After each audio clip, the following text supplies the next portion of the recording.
Olá, pessoal, tudo bem?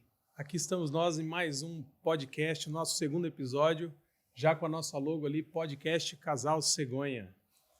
E hoje, como prometido, mais um convidado, mais não, né? O nosso primeiro convidado, a nossa primeira convidada ilustre aqui, nossa grande amiga, doutora Grace Schroeder. E aí, Grace? E tudo bom? Boa noite para todo mundo.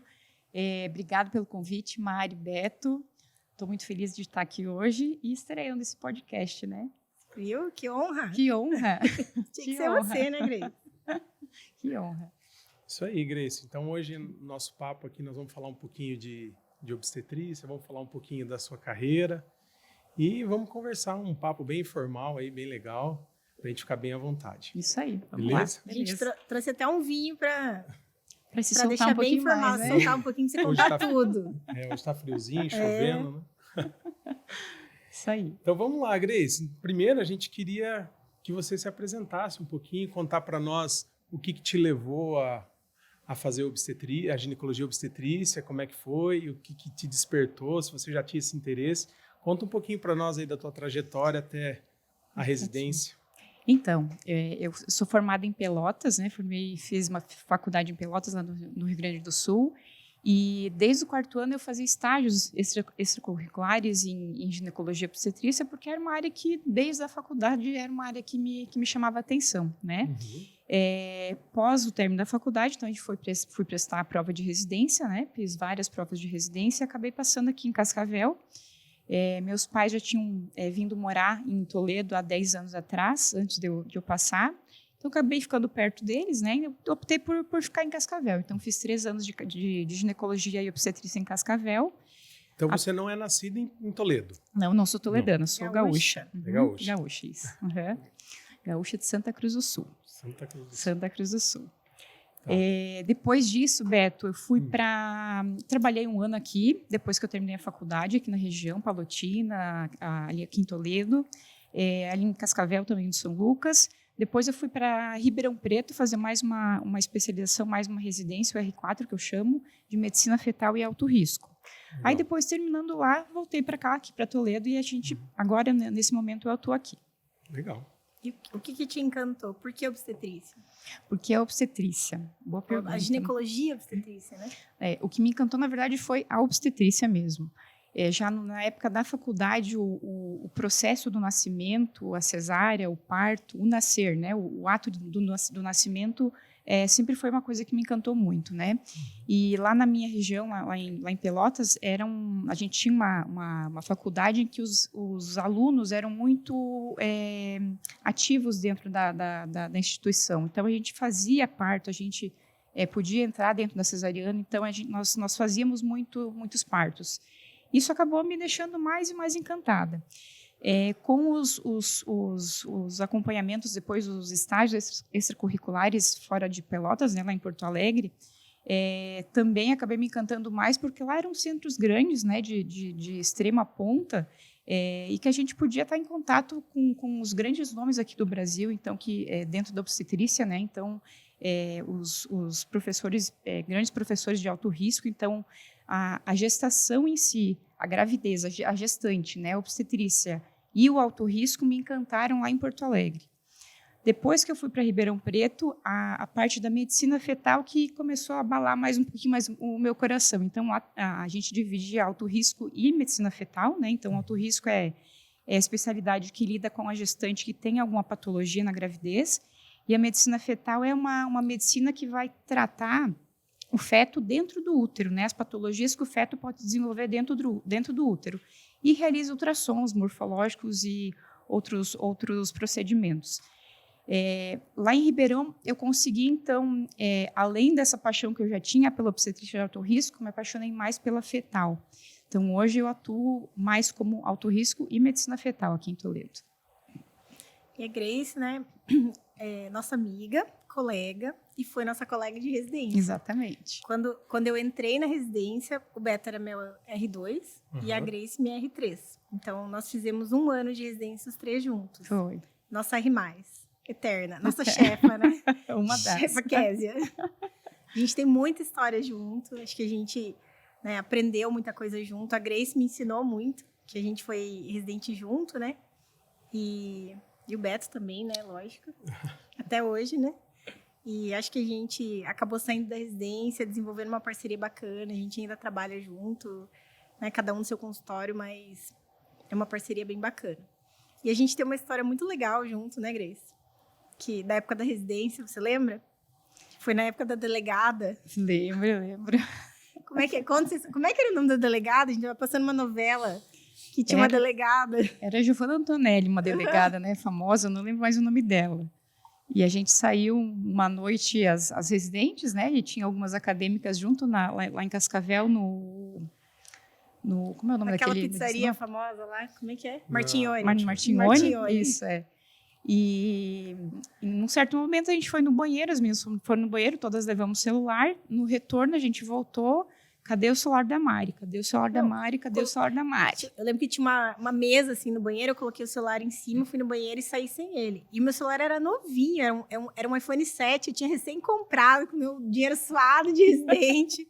A hora que eu cheguei na mesa, eu falei, meu Deus, meu celular. Eu lembro até da capinha, era uma capinha preta de bolinha branca.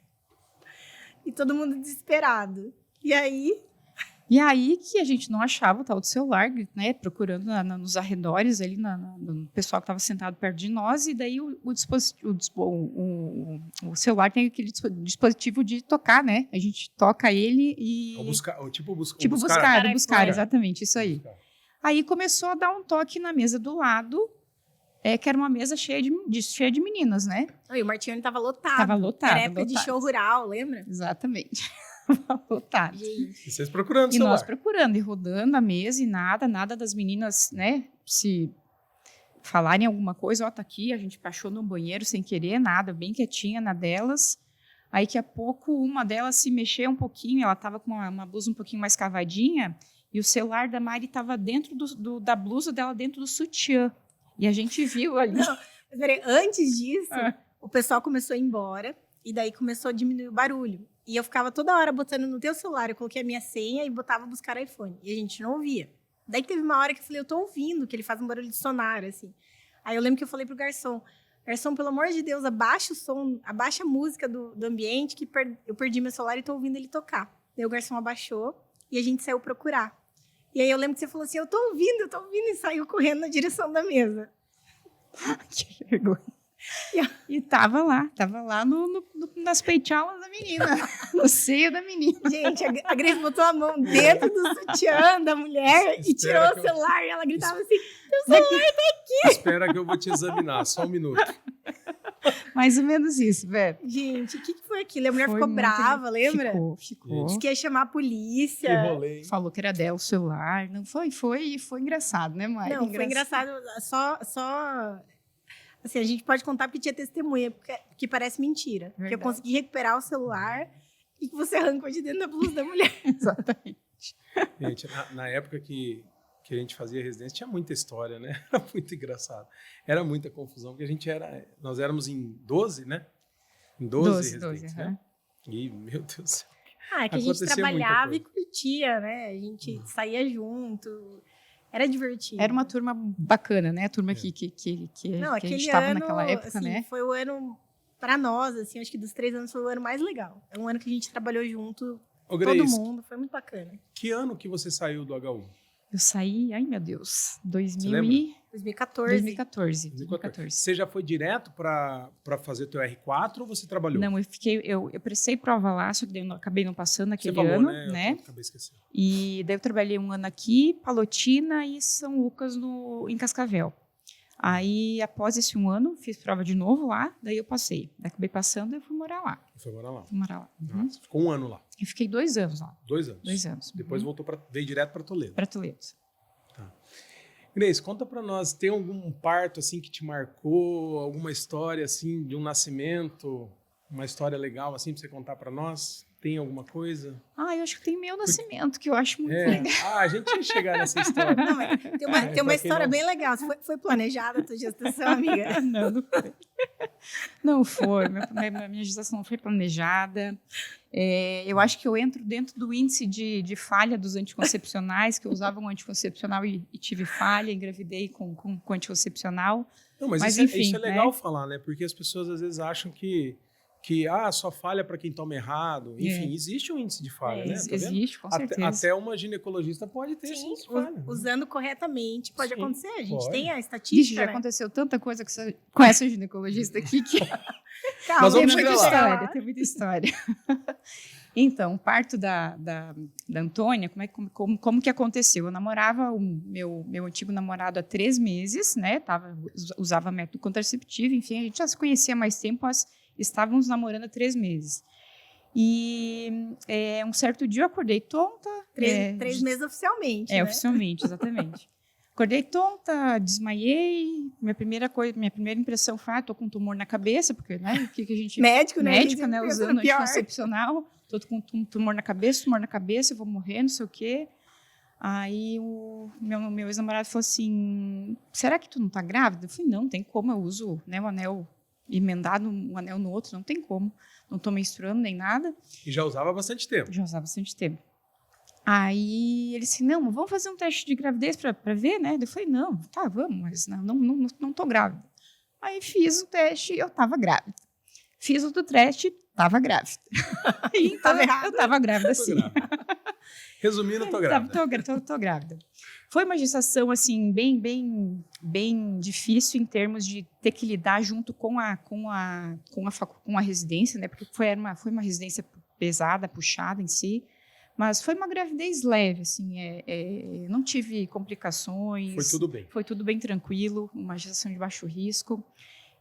O meu parto sim, foi um piseiro, vamos dizer assim. E você foi até quantas semanas de gestação? Eu fui até 39,5. Até 39,5. 39,5. Você entrou em trabalho de parto espontâneo? Rompeu minha bolsa. Às 3 da tarde havia rompido minha bolsa. Fiquei em casa, daí mais ou menos umas 3 horas. Avisei a minha obstetra que estava com a bolsa rompida. E rompi nada de contração, né? Aí eu tinha um exame que chamava estreptococo do grupo B positivo, né? Que a gente faz durante a gravidez. A gente tem que sempre usar antibiótico quando a gente rompe a bolsa, né? Depois de um certo período de tempo. Então, fui orientada a ir para o hospital. Então, desde o início do trabalho de parto, eu estava no hospital. Desde o início dos pródromos, falando, né? No momento que rompeu a bolsa. Então, eu internei às 6 horas da tarde. À meia-noite eu comecei a ter contrações, mas isso após indução. Daí a gente começou a indução. Indução de parto com misoprostol, com comprimido, por meu desejo. Porque eu não queria ficar muito tempo com a bolsa rompida, com medo de... Tava com pressa de ver Antônio. Mas a gente poderia ter esperado, né? Foi uma escolha sua. Foi uma escolha minha. Então, a gente começou a induzir. À meia-noite eu estava com 0 centímetros, né? Ai, que gostoso. Bem gostoso e com dores horríveis, que já estava no meu segundo comprimido. Acho que era às 4 da manhã também, dor. E já tinha dilatado ou não? Então, o Zé, meu ex-marido, ele era médico, né? Então, ele acabou fazendo toque para mim no dia, na hora lá, tocou. Ele falou assim, nossa, eu não tô enxergando, não tô encostando muita coisa, mas eu acho que deve estar uns 2 centímetros. Aí eu mandei a obstetra subir, ela veio lá, mandou um acadêmico, uma aluna me avaliar. Eu estava com 1 centímetro apenas, mas uma dor assim insuportável. Eu falei, Grace, da meia-noite às 4 da manhã, você deve ter entrado em desespero. Não, à meia-noite eu já queria a cesárea, já pedi a cesárea com certeza. Quem não pede uma cesárea no parto, né? Quem não pede. Aí, da meia-noite às 4, eu fiquei no chuveiro, embaixo do chuveiro, para tentar aliviar a dor, enquanto meu ex-marido dormia e minha irmã, que estava lá me acompanhando, também dormia na antessala do quarto. Então, eu estava lá no banheiro, gastando água do hospital, eu né? vou te falar, às vezes a gente faz uns partos, né, e vê o companheiro ali, às vezes escutando uma música com fone. Isso deve dar um estado de nervo na gestante que tá ali dá com vontade dor. de matar. Eu tô aqui Deu com um dor. pouquinho. E a pessoa plena ali, né? Mexendo no celular. Eu fico imaginando, sabe? Quando você foi ter o teu primeiro parto, Mariana, eu fiquei o tempo todo do teu lado, acho que por causa disso, sabe? Tanta imagem que eu tinha, assim... Dos outros. Falei assim, cara, não posso ficar igual as outras pessoas ficam, porque eu acho que é muito desconfortável, né? Pra ela sentindo dor e eu ali, né? Pior que não tem o que fazer, né? Tem. Então. Mas pelo menos um apoio. Mas né? eu lembro que toda contração eu te chamava pra ficar do meu lado. Vem aqui, pra sofrer comigo. Vai lá, Grace. Mas então, continuando, a gente tava com 1 centímetro aquela hora, às 4 horas da manhã, daí eu falei, eu quero cesárea, não aguento mais, enfim. Aí minha obstetra falou assim, vamos fazer uma analgesia? Eu falei, mas com 1 centímetro de dilatação, analgesia? Ela falou, sim, aqui a gente faz analgesia. E, de fato, lá, assim, eu estava inserida num serviço totalmente humanizado. Lá em Ribeirão Preto, a humanização do parto, ela já tinha chego anos-luz do que nossa região aqui. Então, A Antônia tem quantos anos? 6 anos. 6 anos. E eu já estava aquele 1 ano inteiro trabalhando dentro de um hospital totalmente humanizado, né? E tudo que me foi oferecido durante o trabalho de parto foi humanizado, totalmente humanizado. Então, isso fez uma grande diferença para mim também lá. E fizemos, então, a analgesia com 1 centímetro de dilatação. Daí, Peridural? nesse momento, fiz peridural. Desci lá para o bloco cirúrgico, tive que ficar lá. E daí, então, a partir desse momento, eu não pude mais ficar na suíte, né, do parto. Eu fiquei lá embaixo com todas as pacientes no pré-parto. Do pré-parto, né? Então, lá é um hospital tipo Bom Jesus, que compete particular, convênio e SUS. Então, eu reparti o espaço com pacientes do SUS, particular e convênio.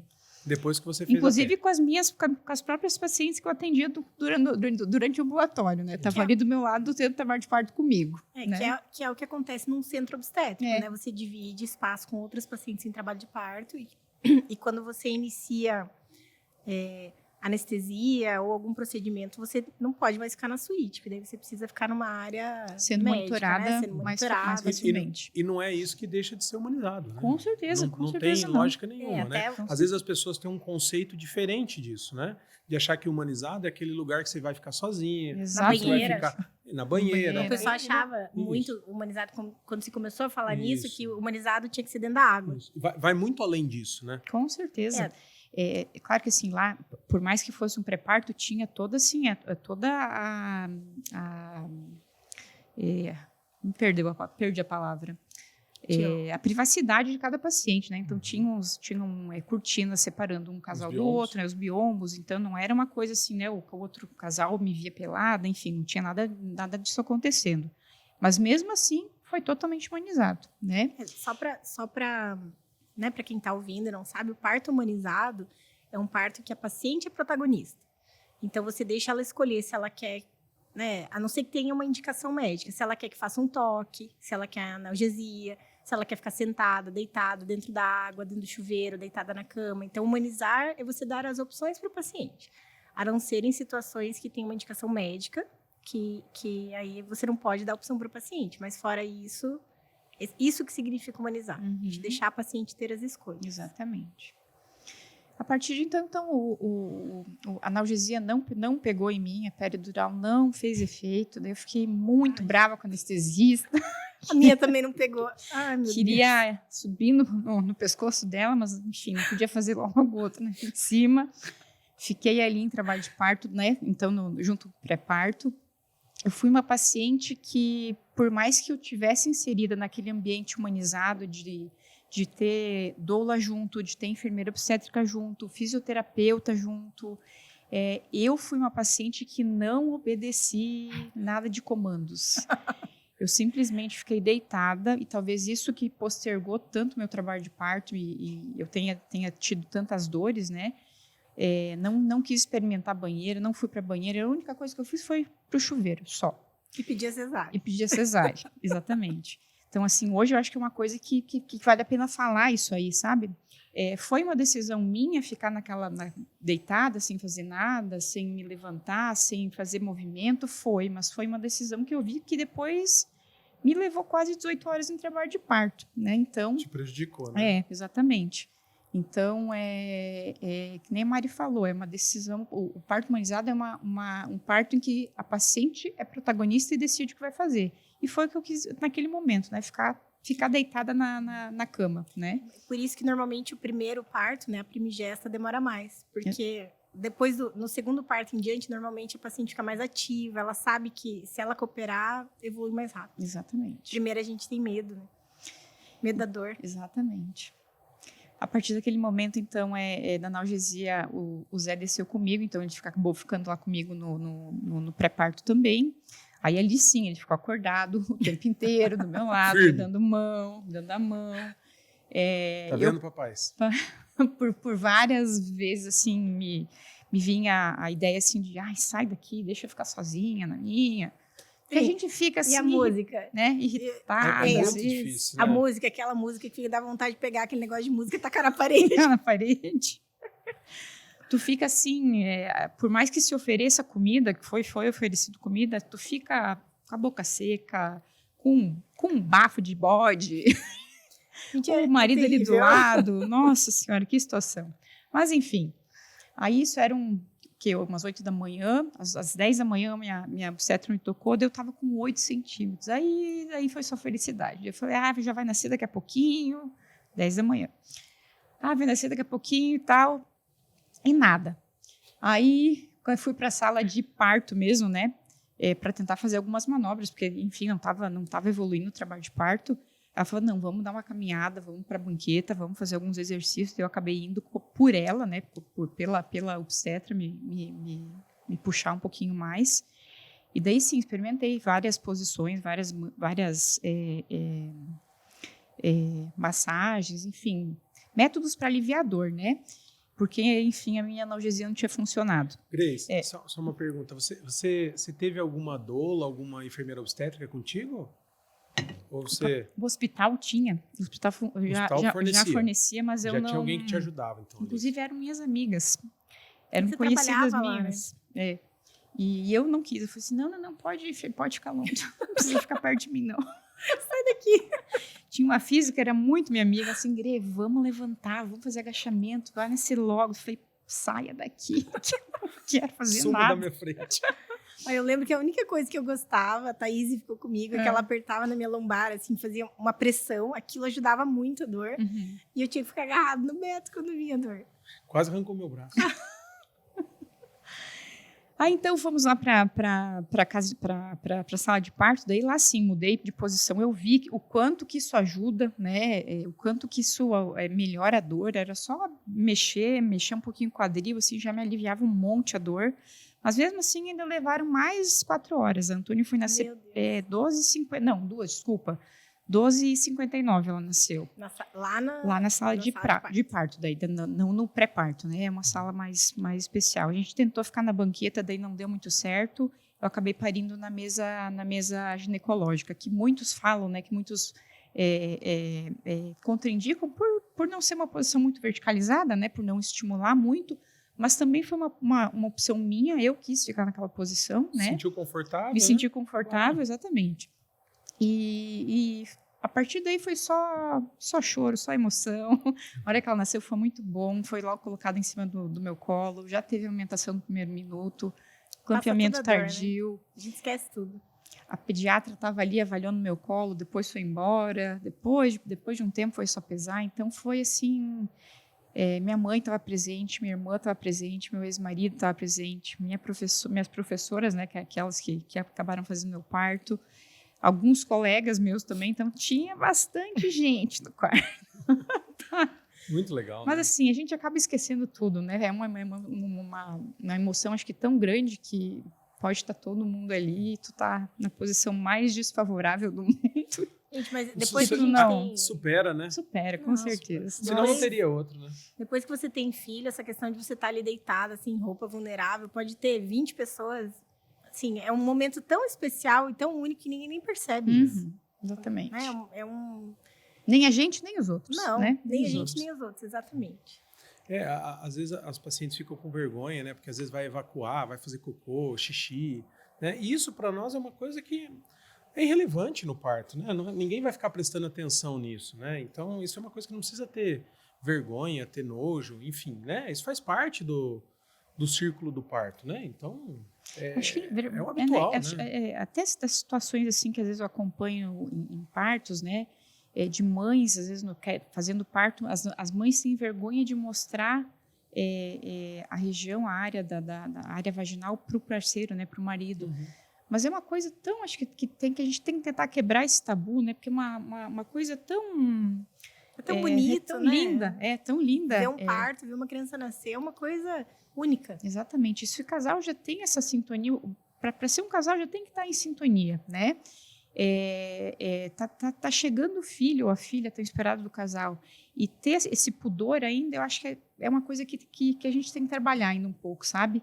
Nós, como médicos, Claro. acho que vale trabalhar essa parte ainda. Sim. E a gente disse isso no nosso primeiro episódio, né? Que a nossa profissão, a gente tem esse privilégio, né? De trabalhar com a vida, de trazer muitas vidas, de ter essas felicidades, que isso para nós é uma coisa inexplicável, né? De tanta emoção desses momentos de cada mãe, né? Isso é uma coisa muito legal que agrega muito para a gente, né? Como ser humano, Com como certeza. médico, né? E a gente leva para a vida toda, é muito bacana, É né? lindo. É o que encanta na obstetrícia, né? E eu acho que vivenciar, a Mari também vivenciou, né? Os 2 tipos de parto, né, Mari? Eu acho que depois que eu sempre tive uma visão né? A gente sempre foi inserida dentro do SUS, né? Na nossa formação, né?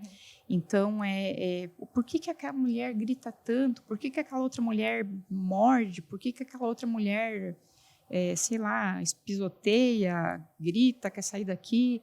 E depois que a gente pare, a gente consegue ter um pouquinho mais de discernimento do que é passado, do que é uma dor, né? Nossa, Do quanto a muda. dor pode mudar a pessoa, né? Então, eu acho que passar por essa experiência, seja uma, né, mulher, o homem, né, sendo pai, ajudando depois nos outros afazeres, eu acho que isso é muito importante, né? Para a gente poder melhorar a nossa qualidade de atendimento para as pacientes também, né? Então, muda a gente como pessoa, como médico, a nossa assistência é diferente. Você vê qual é a experiência que você vê seus pacientes passarem. E não é igual, né? Quando a gente passa, quando você vira mãe, vira pai, é totalmente diferente, né? É outra visão, né? Outra visão. E depois, então, aí você ficou mais um tempo lá, em Ribeirão, e resolveu vir para Toledo. A gente ficou... o Zé, meu ex-marido, ele tinha mais um ano de residência lá. Eu fiz um ano de coleta de dados. Foi bem na época que teve o surto de Zika vírus, né? Então, lá em Ribeirão Preto, foi uma região que teve muitos casos. E eu e mais uma colega minha éramos responsáveis pela catalogação dos casos, né? Então, a gente iria iniciar um mestrado a partir disso aí. Aí eu fiquei um ano coletando esses dados dessas pacientes, enquanto o Zé terminava a residência, né? Aí depois a gente terminamos e a gente veio para cá. E já era decidido que ia vir para Toledo? A princípio eu queria ir para Cascavel, ele para Toledo, por causa dos concursos. É mesmo? E acabamos indo para cá. Porque a tua família daqui, eu achei que era você que queria ter vindo Você pra tinha cá. a Thaís, que, né, colegas de residência, vocês eram muito amigas na época, eu lembro. Mas fez uma boa escolha, né? Pelo menos agora você está do nosso Tá lado. aqui com a gente. E teve um outro parto emocionante também. Eu sei, assim, eu tô perguntando, mas eu sei, né? A gente é amiga, a gente sabe tudo uma da outra, né? Quase tudo, né, Grace? O parto da sua irmã, né? Lembra que você acompanhou lá no Bom Jesus, que foi bem emocionante? A Cá, minha irmã, ela teve 2 partos, na verdade, né? Os 2 foram acompanhados pela nossa ex-professora Ionara, né? O primeiro eu ainda era residente, então, a hora que eu cheguei para acompanhar, só escutei o chorinho, só um chorinho. Aí não consegui fazer nada. No segundo, a Ionara também estava à frente da assistência do trabalho de parto, e esse eu estava aqui. Aí, eu lembro que a Ionara foi avaliá-la, né? Acho que era umas 10 horas da noite, 10, 11 horas da noite, mais ou menos. Estava com uns 3 para 4 centímetros. E a Karine é uma menina parideira, assim, ela pare muito rápido, ela é parideira. E a Ionara falou assim, tá com 3 para 4, acho que pelas 3, 4 horas da manhã eu volto aqui para reavaliar. Aí ela foi, acho que eu recém tinha chegado de Ribeirão Preto, eu estava meio cansada. Aí eu falei, o Zé é meu cunhado, né? Fica aqui com a Karine, qualquer coisa eu tô aqui na salinha da frente, descansando um pouquinho, né? Aí eu acho que a Ionara tinha saído, não tinha dado nem 40 minutos. O Zé veio assim, Gê, eu acho que tá nascendo. Eu falei, para com isso, Zé. Para longe. Aí nisso a Karine gritou, Gê, eu acho que tá nascendo sim. Aí eu saí correndo para ver, né? E de fato a cabecinha tava no expulsivo, a cabecinha tava saindo, então tentamos ligar rápido para a Ionara, mas eu acabei fazendo parto sem luva, porque não tinha luva ali naquele momento, fiz sem luva. A Sofia nasceu nas minhas mãos e nas mãos do pai dela, do Zé. Foi um parto bem, bem emocionante, bem legal. Esse negócio, assim, do obstetra sair é uma coisa que é bom falar. Às vezes eu falo para o paciente, eu não vou ficar o tempo todo do seu lado, porque se eu ficar, você vai olhar para mim de 10 em 10 minutos, ou a cada 2 contrações, e falar assim, eu quero cesárea. Concordo. Então, se a paciente quer parto, a gente vai embora, a gente sai, tá sempre ali por perto, né, esperando. E quando a gente vê que tá próximo de nascer, ali com 7 centímetros, o trabalho de parto ativo, daí a gente volta e fica o tempo todo. Às vezes a gente erra o tempo, né? Acontece, né? É que, assim, Mas a gente não tem bola de cristal, né? Mas a gente sabe. Você vai lá, faz um toque, vê a paciente, você fala assim, ó, vai nascer 10 horas. Olha, é difícil que a gente acerta, né? A maioria Pela das prática. vezes. A maioria das Não, mas já Por isso que eu tive. falei, às vezes a gente erra. Já tive paciente que eu falei, vai demorar, vai nascer amanhã. Deu meia hora, o bebê tá lá. Foi. Já aconteceu. Outra coisa que você falou que eu achei legal também, é assim, que nem a sua irmã teve parto e tinha um outro médico assistente além de você. Uhum.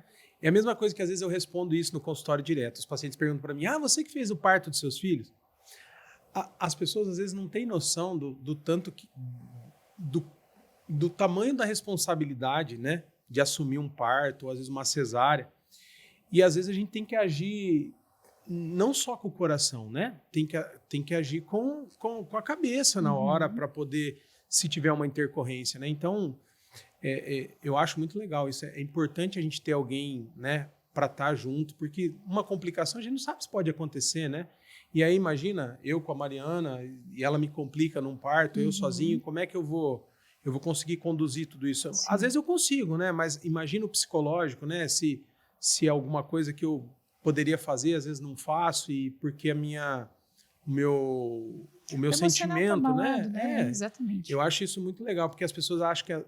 Eu tive um paciente uma vez que falou, mas como que você não fez o parto? Não é que a gente está junto, né? Mas é ruim você assumir, né? Eu acho isso uma irresponsabilidade. Uma responsabilidade muito grande, então, né? E você assumir sozinho, eu acho uma irresponsabilidade, né? Mas você lembra, quando eu estava grávida, eu lembro que eu fui fazer um ultrassom com um obstetra antigo daqui de Toledo. E aí ele falou para mim, seu marido vai fazer seu parto? Eu falei, olha, ele tá querendo participar mais como pai, ficar ali junto, mas assumir mais um papel de pai. Aí ele falou assim, olha, ele tá certíssimo. Eu fiz a cesárea dos meus 2 filhos. E eu lembro que no final, eu fazia pele e eu tirava, eu fazia pele e eu tirava, eu fazia pele e eu tirava. Até que a pessoa que estava junto falou assim, olha, se você fizer isso mais uma vez, eu vou embora. E ele falou que foi muito difícil, que ele teve que parar na época, cuidar do bebê e voltar. E ele falou, eu não gostaria de passar por isso de novo. Se eu pudesse aconselhar, eu aconselharia a não passar por isso, a você não ter que assumir essa responsabilidade, porque aí você está sendo médico, você não está sendo pai. E você vai perder aquele momento de ver a tua esposa virar mãe, ver teu filho ser filho, né? Porque é um momento que, assim, você vai curtir, né? Você vai pegar no colo, né? E eu não precisava ficar preocupado com você. Sim, se a placenta vai sair, se tem que suturar o útero, se tá sangrando. Eu queria curtir contigo e com as nenéns, né? Esse eu acho que é o mais importante da hora do parto, né? Com certeza. Ter essa pessoa de backup ali é importante. É muito importante. Legal. Grace, e hoje você está atendendo, você faz ginecologia obstetrícia ou você está fazendo só obstetrícia? Eu tô fazendo os dois, mas eu tô indo aos poucos parando com a obstetrícia. Sério? Sério. Não acredito. Eu vou não a obstetrícia toda ela, assim. Eu vou tentar focar mais em ultrassom e medicina fetal. Vou continuar com ginecologia também. E obstetrícia de vez em quando, né? Para não perder a mão, e porque a gente gosta, a gente tem que viver, ama não viver o nascimento, né? E assim, né? Por ironia do destino, né? Uma ginecologista acabou tendo um câncer ginecológico. Exatamente. E a gente, né? Viveu isso junto. Eu lembro quando você fez o diagnóstico e sei que não foi fácil. E queria que você falasse um pouco disso. Nós estamos em outubro, e Outubro Rosa, que é esse mês voltado ao câncer ginecológico, à mulher. Então, se você quiser falar um pouquinho sobre o que aconteceu contigo e as maneiras que a gente pode evitar isso. Eu acho que é muito importante. Isso é um assunto que, na minha vida, eu quero deixar sempre aberto para poder esclarecer e informar quanto mais pacientes possível, melhor. Então, sim, de fato, eu tive um câncer de colo de útero, né? Foi em 2019, na metade de 2019. Eu descobri através de uma dor, que para mim era uma dor lombar, uma dor de uma cólica renal. Então, assim, a princípio eu tinha sangramento, menstruação normal, de vez em quando dor na relação sexual, pouca sintomatologia, né?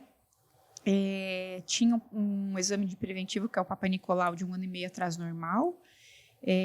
Daí, então, comecei com essas dores lombares, fui fazer um exame de rotina para ver se não tinha nada no rim, e acabei descobrindo que era um câncer de colo de útero, né? Então, uma coisa virou outra. E após o diagnóstico, esse diagnóstico que eu tive foi um diagnóstico um pouquinho mais avançado, já não foi um câncer mais inicial, já foi um pouquinho mais avançado, então eu não tive oportunidade de fazer cirurgia, fui direto para quimioterapia e radioterapia. E foi uma época assim, bastante difícil da minha vida, porque lidar com a morte, lidar com algo que pode te levar à morte, né? É uma coisa, acho que mais com qualquer um, né? Eu acho que só quem passa, né? Sabe. Ainda mais a gente que trabalha com vida, trazendo Sim. a vida, né? Lidar com a morte, uma pessoa que quer viver, né? É uma coisa que é totalmente intensa demais. E foi realmente intenso. Foram quase 4 meses de tratamento que eu fiz em São Paulo. Depois eu voltei para cá.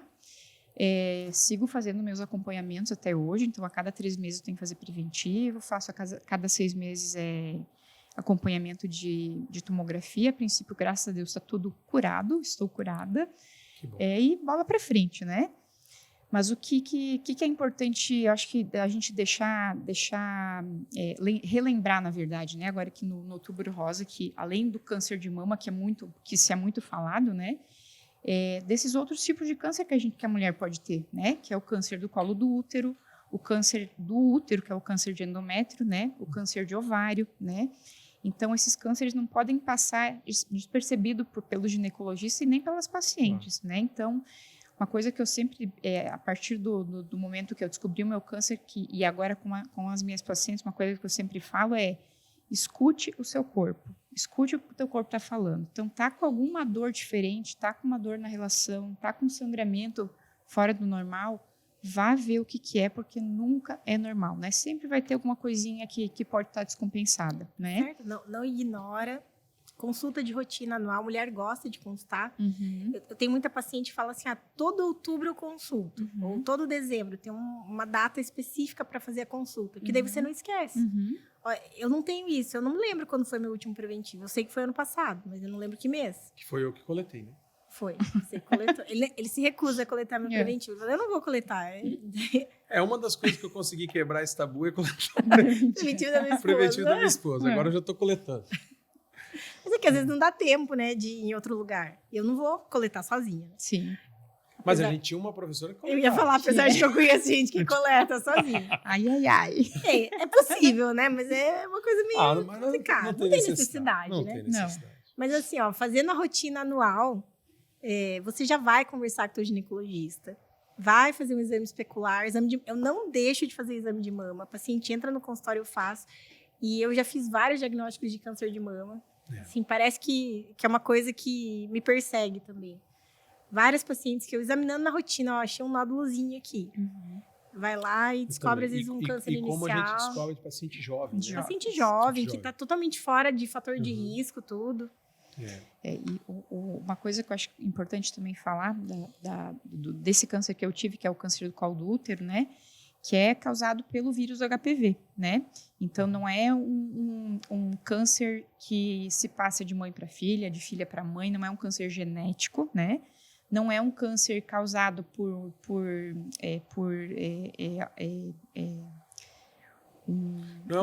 uma qualidade de vida ruim. Eu sou sedentária, eu sou obesa, eu fumo, eu tenho doenças de base, né? Então, é simplesmente... Você adquire o vírus, a gente adquire esse vírus. Esse vírus hoje... a nível mundial, quase todas as pessoas são contaminadas por esse vírus, né? Uhum. Seja ele de baixo risco ou de alto risco. Alguns pacientes, homens e mulheres, vão desenvolver verrugas, câncer, enfim, né? Câncer dependendo do local, né? Uhum. Mas o importante é saber tentar se proteger contra esse tipo de HPV, né? Hoje a gente fala muito da vacinação para os adolescentes, né? De 9 a 14 anos, nós temos disponível, né? Na rede do SUS. E a adesão é muito baixa. É muito baixa. Né? É muito baixa. os pais não levam as crianças para vacinar, né? Isso é muito triste, né? Eles associam... Tem pai que fala que se fizer a vacina de HPV na filha, ela vai iniciar a vida sexual.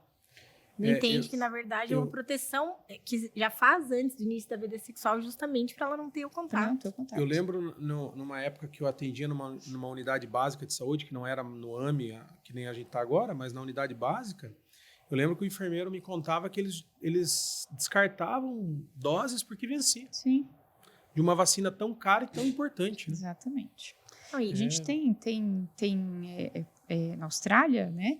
Que é um local que a vacinação tem muita adesão, a gente tem que, daqui a alguns anos, a gente vai ter a erradicação do câncer de colo, né? E eles têm há muitos anos, né? Lá começou a vacinação, eu acho que já tem mais de 20 anos na Austrália. O índice deles já de câncer de colo de útero é muito baixo. Uhum. E tem, né, para quem quer fazer a vacina de HPV, tem em rede particular. Então, as crianças podem fazer em rede pública e quem quer fazer adulto, mesmo que já iniciou a vida sexual, dá para fazer em rede particular. Conversa com seu médico, que tem opções. Vale Homens a pena. E mulheres, Homens né? E mulheres. Os dois. E há evidências de quem tem o vírus de fazer para ajudar a neutralizar a ação, né? Exatamente. Então, não só fazer quem nunca teve relação, né? Mas quem já teve e tem o vírus, tem até benefício em fazer a vacina se nunca fez, né? Exatamente. Então, é importante. É um investimento, eu digo isso. São prioridades, né? As pessoas, algumas têm prioridades na vida. Eu acho que assim, a minha prioridade é saúde. Saúde. Né? Então, se eu tiver que investir, eu vou investir em saúde. Né? Tem gente que a prioridade é investir em carro, em casa, né? Então, se você tem condições, em vez de você trocar o carro, vai lá e faz a vacina, né? Não que a vacina custe o preço de um carro. Não é isso que eu quis dizer, Sim. Entende? Não é para que ninguém entenda errado. Mas vamos jogar na mulher. Vamos fazer um alisamento do cabelo. Vai ser o preço de uma vacina. Uma dose de vacina, né? Que são prioridades. Feito, né? Claro. É igual a questão da obstetrícia. Às vezes o paciente gasta com uma festa, com um chá de bebê, alguma coisa, e não prioriza talvez a área da saúde. Então, lógico, quem não tem condições é uma coisa, né? Se você não tem condições de gastar com nada, mas se você tem condições de procurar um bom profissional, ter um bom acompanhamento, vale a pena. É um investimento que pode fazer a diferença entre um bebê saudável, uma gestação saudável, um parto legal. E se não quiser gastar, os que estão nos assistindo, né, que leve seus filhos, né? Entre 9 a 13 anos e na unidade de saúde tem. Exatamente, né? Tá no que calendário, é totalmente né? gratuito. Exatamente. Isso aí. Tá, vamos lá.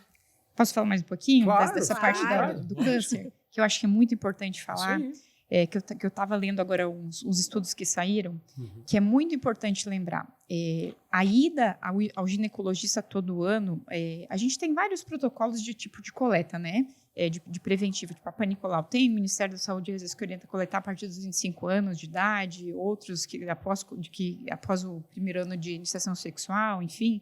É bem discrepante, assim. O que eu acho muito importante fazer? A partir do momento que a menina entrou na vida ativa sexual, e o menino também, da mesma forma, é importante, pelo menos uma vez no ano, procurar um ginecologista, caso não vá coletar o preventivo, se quiser respeitar esse período do Ministério, enfim, coletar a cada 3 anos, enfim, pelo menos que o ginecologista possa ver esse colo e examiná-lo, porque o exame físico do colo é essencial. Ver se esse colo tá bonito, se tem uma suspeita, aquela partezinha ali não tá bacana, vamos pegar um pouquinho aqui, vamos fazer uma biópsia, né? Isso acho que é muito importante, até porque o preventivo, que é o exame de screening que a gente faz para tentar detectar o câncer do colo do útero, é um exame que tem uma sensibilidade e especificidade muito baixa, chegando a 60%, ou seja, 40% dos exames podem estar positivos e eles vão mostrar para a gente que estão certo, né? Vão passar batido. Mas aí você somando com o ginecologista que está te examinando, olhando, com a experiência, juntando a clínica, que são os sintomas, você pode fechar um diagnóstico precoce, né? Exatamente. Então, assim, não se basear somente, eu estou com preventivo normal, ok. Hoje está saindo a nível mundial, não sei aqui no Brasil quando que vai ser implantado, a coleta da captura híbrida do HPV, né? Para a gente fazer junto com a coleta do preventivo, coletar fazer a captura híbrida do HPV para saber se essa paciente tem o vírus do HPV ou não no colo do útero, né? Para ver se tem um risco maior de desenvolver a longo prazo um câncer de colo do útero ou não, né? E às vezes o paciente com preventivo em dia vai no consultório e a gente vê uma lesão suspeita, a gente faz biópsia, né? Vixe, isso acontece muito. Acontece muito. Paciente tá com preventivo em dia, você vê uma lesão, faz biópsia e vem alterado. Vem alterado, né? Exatamente. Então, por mais que tá em dia, se tem sintomas ou tem sangramento, tá sentindo alguma coisa, vai consultar, né? Não pode achar que isso é normal e deixar passar, né? Exatamente. Às vezes é tarde. Exatamente. Né? A gente perde o time do tratamento, porque esse time é importante, né? O exame do preventivo a mulherada se reclama bastante quando a gente, né, coloca o aparelhinho ali, porque tá doendo, não sei o quê. É importante saber que quem coleta na rede pública ou na rede particular, para a gente achar o colo do útero, às vezes é um pouquinho mais difícil, a gente tem que, de fato, abrir o colo, né, abrir o aparelhinho, né, achar o colo para a gente poder coletar esse material do colo mesmo, né, porque às vezes pode acontecer, Deus me livre, né, mas pode acontecer, às vezes a gente tem profissionais que vão coletar ali num lugar que nem é o colo, né, para não dar tanta dor para paciente. Então, saber que a coleta do preventivo é um pouquinho desconfortável, sim, mas é totalmente suportável, né, de ser feita a coleta. E é rápido, né? E é rápido. É um exame rápido, assim, não é nada que vá te machucar ou, né, te deixar alguma sequela, né? Não, é muito rápido. E a gente, com o tempo, a gente vai distraindo o paciente, né? Você vai fazendo de um jeito que às vezes a paciente nem percebeu que fez a coleta. Exatamente. Aí a paciente relaxa e você consegue fazer a coleta. E quantas mulheres tem por aí com preventivo sem Beto, fazer e sem examinar, né? Da mesma forma que a Mari falou que vem muito câncer de mama, para mim, assim, parece que eu chamo o câncer de colo do útero para mim, sabe? O que tem de pacientes jovens, não são pacientes idosas, né? Que a gente tem na literatura, peguei o HPV em 10, 15 anos, tu pode vir a desenvolver o câncer do colo. Não, são pacientes jovens, 18, 20, 25 anos. Então, é uma coisa muito triste, sabe? Por isso que esse protocolo do Ministério é muito difícil, né, para nós, né? Há muitas controvérsias. Né? São muitas. Isso é igual briga de religião, né? Exatamente. É muito difícil, né? Um dia eu conversei com um oncologista e eles abominavam você começar a coletar um preventivo com 25 anos. Né? Não, você pensar uma opinião dele, né? Não, você pensar que a média de início de vida sexual no Brasil é 15 anos. Você esperar até os 25 para fazer a coleta, dá até um desespero na gente, né? Você vê aquela paciente examinar e não fazer a coleta. Já foram 10 anos ali, né? Então, quase, de repente, vai chegar lá. Uhum. Mas, se você pegar os manuais, tem que ser a partir dos 25. Eles têm base científica, né? Para dizer em teoria, tem que coletar acima dos 25. E no SUS, a gente tem que respeitar, né? Então, sim. Né? Às vezes, você tem uma conduta pessoal no teu consultório que você vai fazer diferente do protocolo. Não é que você está certo ou está errado, é uma conduta sua. E isso acontece muito no meio médico, né? Às vezes você tá fazendo um pré-natal comigo e às vezes contigo, você pede para fazer uma coisa talvez diferente do que... Não que eu esteja certa, você certa, um ou outro, né? Isso são condutas individuais, né? E tem que respeitar, né? Desde que não seja muito fora do contexto. Não, e desde que o objetivo, né, um exame a mais, eu sempre falo, às vezes é melhor a gente procurar uma coisa a mais e ficar tranquilo que tá tudo bem, né? Verdade. Claro, isso não vai fazer mal, né? Não. Grace, e outra pergunta para ti. Então, nessa ideia de parar com a obstetrícia, a curto prazo... Diz para nós aí, sim, que as pacientes ficam ansiosas. Por que me veio essa decisão, né? Por que você não quer mais a obstetrícia? Assim? Eu acho que assim, eu vivi a minha vida inteira, a obstetrícia é uma especialidade que exige muito da gente, né? Da mulher, quando se é mulher, mais ainda, eu acho que porque a gente, além de, né, filhos em casa, marido, comida, tudo, né? E a obstetrícia a gente tem que se doar para paciente, né? Seja final de semana, madrugada, enfim. E eu acabava não ficando muito com a minha família, né? Com o meu ex-marido, com a Antônia também. Então, foram coisas que foram não me deixando culpada. Eu não sinto culpa nenhuma. Pelo contrário, eu sinto orgulho de tudo que eu fiz na minha vida, sabe? mas eu sinto falta de estar mais com a minha família, sabe? Mais com a minha filha, com a Antônia. De poder ver os passos dela, ver como que ela está crescendo, sentar com ela mais e fazer mais atividade. Então, esse foi o meu desejo, parar mais. Não, eu falei antes, não vou parar totalmente, né? Mas só diminuir. Diminuir, pensando na qualidade de vida dela, né?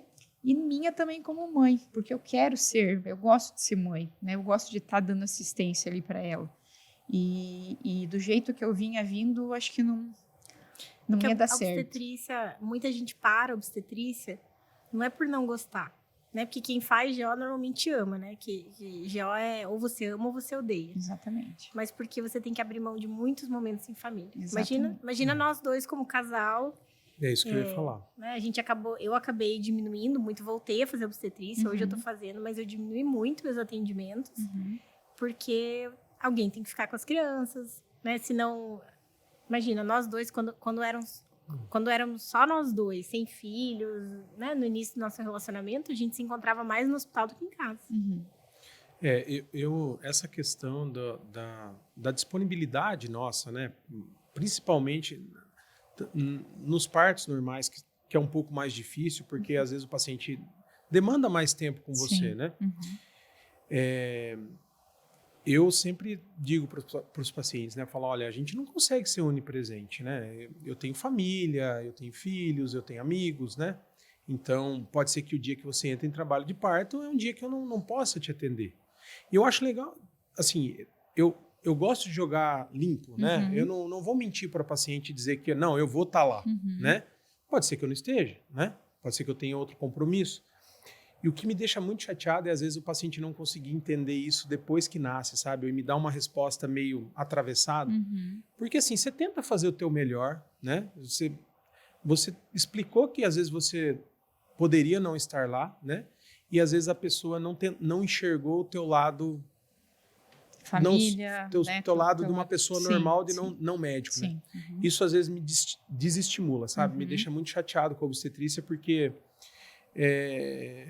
não tem como você não ter uma vida paralela, né? Não tem como você viver a obstetrícia 100%.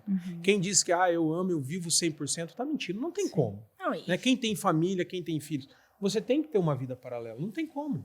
Não tem. A data provável de parto da paciente, ela pode variar um mês. Né? 15 dias antes, 15 dias depois. Então, mas você viajou bem quando eu ia ganhar neném? Mas assim, para você, a tua gestação, mas para nós, tem mês que nasce 5 numa semana, Sim. ou mais.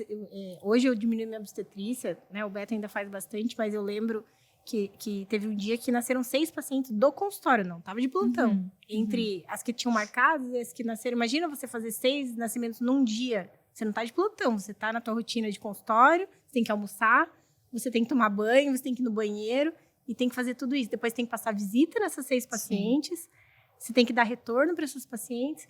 Então, a obstetrícia acaba consumindo a gente mais, né? Por isso que todo mundo, em algum momento, dá uma reduzida. O bacana é criar equipes, né? Equipes para dar esse suporte pra gente, né? Então, hoje eu não posso, né? Hoje eu não posso, o Beto me cobre. A gente acaba fazendo de vez em quando isso, né? Não são equipes formadas, né? Que nem a gente tem em algumas outras cidades, por exemplo. Lá em Ribeirão, a gente tinha alguns serviços que funcionavam muito bem isso. Então, eram equipes de médicos, 10, 15 médicos de grupos, que tinham doulas, todas as doulas trabalhavam com todos eles ali, doulas, enfermeiros obstétricos. Então, hoje tem trabalho de parto da fulana de tal. Mas ela é paciente do outro médico, não tem problema. E aquela equipe de plantão. Aquela equipe que estava de plantão era a equipe que atuava ali para ter o parto. Então, o que a gente trabalhava muito naquela época, quando eu trabalhava lá, com as pacientes, fazê-las entender o quê? Que o parto não é do médico, o parto não é da Mariana, do Roberto, o parto é delas, elas que vão parir. né? Sim. Porque, de fato, elas que vão parir. A gente vai estar ali para quê? Simplesmente para fazer assistência, pegar o bebê e entregar no colo delas. A gente né? assiste. A gente assiste nos dois sentidos. Quem pare é a Mas mãe, Quem né? pare é a mãe, Você exatamente. Você assiste a mãe parir e você dá assistência se ela precisar. Exatamente. Mas é isso, o parto é dela. E lá elas tinham essa mentalidade, sabe, de entender, ó, eu tô parindo, eu sei que tem que parir assim. Então elas tinham aula de como que se paria, como que era uma cesárea, se fosse para cesárea, como que tinha que ir, até quando ela podia questionar com o médico, né? Porque ela já estava acompanhando com o médico tal. Eu tô hoje no trabalho de parto com outro médico. Até quando eu posso questionar com esse outro médico, né? A conduta dele tá sendo certa, a conduta dele.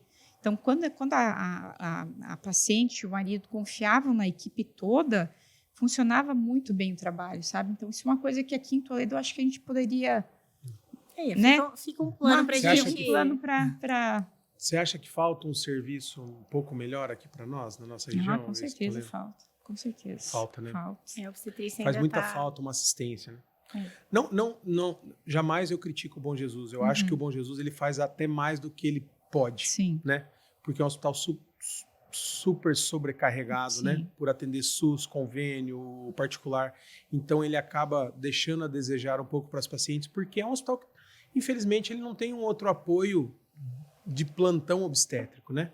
Então eu acho que na nossa região o fluxo que tem, a demanda que tem, necessita muito de um outro serviço já há algum tempo, né?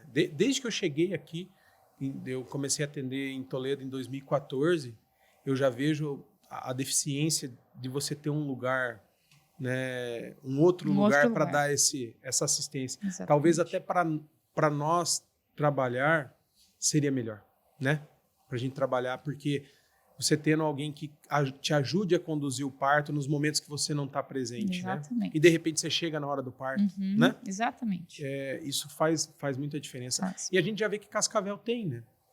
E Cascavel Nossa já vizinha, consegue ter. né? Nossa Exatamente. vizinha. Tem, e não 40 é um quilômetros. grupo, não. Tem Não. vários grupos, Tem né? vários grupos. E tem 2 hospitais, né? Que fazem isso além do HU, né? Que É que eles atende têm- toda a parte do SUS. Não, eles têm 2 plantões estruturados de obstetrícia, de convênio particular, e mais o HU do SUS.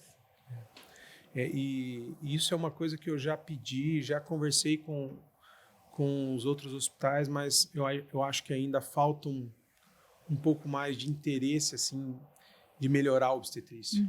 Só que um pouco eu também acho que os pacientes, principalmente os pacientes de convênio, tinham que ajudar um pouco nisso, sabe? Porque eles que vão mais usufruir desse serviço, né? E então, talvez, se tivesse uma pressão um pouco maior, uma cobrança, né? Para a gente conseguir isso aí, eu acho que seria muito válido, seria um ganho enorme para a obstetrícia em Toledo, né? Com certeza. Isso aí. Acho que batemos um papo legal, né, Grace? Batemos, com Conversamos certeza. um monte. Vamos fazer um brinde que a DV Catena tá patrocinando a gente aqui. Podia, né? Fica a dica. Acho que conseguimos relembrar algumas coisas do passado, conversar de bastante assunto atual, Muitos anos tirar de amizade, bastante dúvidas, obstetrícia, né? muitas histórias, né? E deixar bem lembrado que tem que coletar preventivo pelo menos uma vez no ano. Isso A aí, minha. vai lá consultar, Isso aí, procura mulherada. seu ginecologista. E, ó, às vezes a paciente fala, puxa, mas eu vou marcar, não tem horário.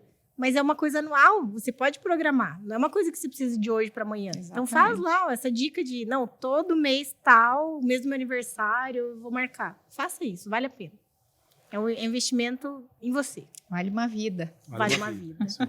Então, um brinde Grace, à vida, que é, né, o nosso trabalho. Isso aí. Obrigada, gente. Obrigada Grace, a gente queria pelo agradecer, convite. Eu tá? agradeço. Obrigado pela tua disponibilidade de vir aqui conversar com a gente, esclarecer um monte de coisa, passar um monte de conhecimento. Você é uma pessoa nota 1000, nossa amiga, colega, mora no nosso coração. Obrigada, Tá? vocês também, igual, da mesma forma. E muito obrigado. Obrigada, eu quero Valeu. agradecer. Amei isso aqui. Eu vou querer fazer Gostou? também mais. Mas você tá convidada a vir de novo. Então tá bom. Beleza? Obrigada. Gente, um abraço, tudo de bom. Obrigado aí pelas audiências e até mais no nosso próximo episódio. Isso aí.